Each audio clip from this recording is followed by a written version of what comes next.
Asahi Kuromine, a high school boy who has trouble keeping a secret from anyone, has a crush on his cool and reserved classmate, Yōko. While he worries about getting rejected in a similar manner to his confession of love with class president Nagisa Aizawa, his classmates encourage him to try again. Upon reaching the classroom to confess to Yōko, he finds her unfurling a large pair of wings from her back. Yōko admits to Asahi that she is a vampire, but could only come to school if she hid her true identity from everyone. Asahi swears that he'll be her friend and keep her secret safe. Meanwhile, newspaper club head Mikan Akemi plans to see how Asahi's confession went, and Nagisa appears to be spying on Asahi from a distance. Asahi tells his friends that he decided to just be friends with Yōko for now. Meanwhile, Nagisa reflects on how she brutally rejected Asahi in the previous summer to prevent him from getting too close to her, but now acts jealous after seeing him with Yōko. Later, Yōko eats her lunch with Asahi in an otherwise empty classroom and finds some cream puffs that Nagisa left on his desk, but the puff is too spicy for her to eat.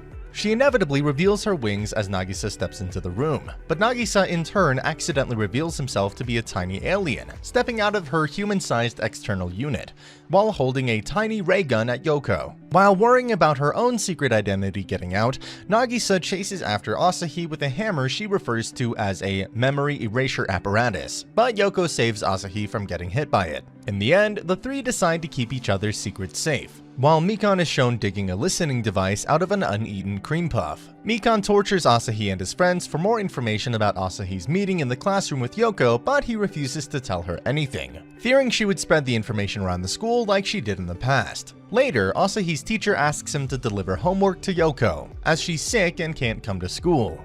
Mikan decides to follow him, but Nagisa appears to help him off her trail. Asahi decides to stop for a brief visit at Yōko's student's apartment, but gets a call from Nagisa that Mikan managed to get past her and run to Yōko's house. Mikan is accidentally knocked unconscious after being buried under a pile of Yōko's junk from the closet, but decides to Photoshop a romantic encounter between Asahi and Yōko and threatens to display it throughout the school. Asahi confronts Mikan on the rooftop and begs her not to do it, but the pleading only makes her stronger. So Asahi takes the opposite route and decides to let her put up the pictures, draining her resolve as she didn't want him to feel happy. After school, a spirit residing in Mikan's glasses assumes that she secretly has feelings for Asahi, but Mikan angrily denies this as she twists her own glasses around. Nagisa begs Asahi for her help as her external unit ran out of battery power before it could recharge, and she was forced to come to him in her Lilliputian form. Asahi sneaks into the girl's bathroom and carries Nagisa's body down to the nurse's office with Yoko's help. However, on their way out, Mikan stumbles upon the tiny form of the real Nagisa, so Asahi tries to play her off as a lifelike figurine. Unfortunately, this only excites Mikan and Shimada, who arrives later, while Nagisa has trouble maintaining a doll-like composure, forcing Asahi to snatch Nagisa back and hide from his friends. After taking shelter in a gym storage shed, Nagisa mysteriously grows to human size and gets embarrassed about revealing her antenna to Asahi, while Mikan, Shimada, and Yōko all hunt them down. Asahi decides to have the human-sized Nagisa punch him out of the shed and escape, pretending to be angry. A mysterious horned lady magically returns Nagisa to her normal size, while Asahi and Yōko clear up their misunderstanding after school. After discovering that UV rays from sunlight cause Yōko's skin to instantly tan, Nagisa decides to train her into dodging sunlight onto her route to and from school. Asahi studies up on vampire weaknesses, while Nagisa encourages Yōko to do a field test with her new training. On the way, they walk through a shopping arcade where Asahi tries to protect Yōko from a salesman offering garlic and crosses. However, like sunlight, their effects on Yōko are much less harmful than their depictions in popular fiction. Crosses simply make her annoyed, and garlic makes her eyes water. After coming across an uncovered bridge, Yōko is about to give up her new daytime route when Asahi asks if she's tried using sunscreen. Yōko ends up using it for the first time the next day at school. The following weekend, Asahi and Yōko go to an amusement park together. Yōko saw it as a chance to get him closer to Nagisa, but Nagisa declined, seeing it as an opportunity to have Yōko go on a date with Asahi. The two of them go through the attractions, including a haunted house where Yōko is scared at first but becomes upset at the actor portraying a blood-sucking vampire. Later that evening, Yōko notes that their outing was similar to the relationship that her own parents had with each other, to the point where they even attended her current school together. Meanwhile, Yoko's father is suspicious of Yoko's new boyfriend and tasks the werewolf Shiro Shinshiro with bringing her back home if her secret has been revealed. While returning home from the amusement park, Asahi and Yōko encounter a scary wolfman with fangs. Yōko recognizes him as her childhood friend, Shido, but he threatens Asahi anyway. When Shido sees the moon in the evening sky, he ends up transforming into a sexy lady named Shiho. The three then go to Yoko's home, where Shiho explains that she is the dominant personality in the body she shares with Shido. Shiho then starts teasing Asahi, making Yōko jealous as she reveals that the Wolfman can change at any depiction of the moon, including a picture that she shows to Shiho.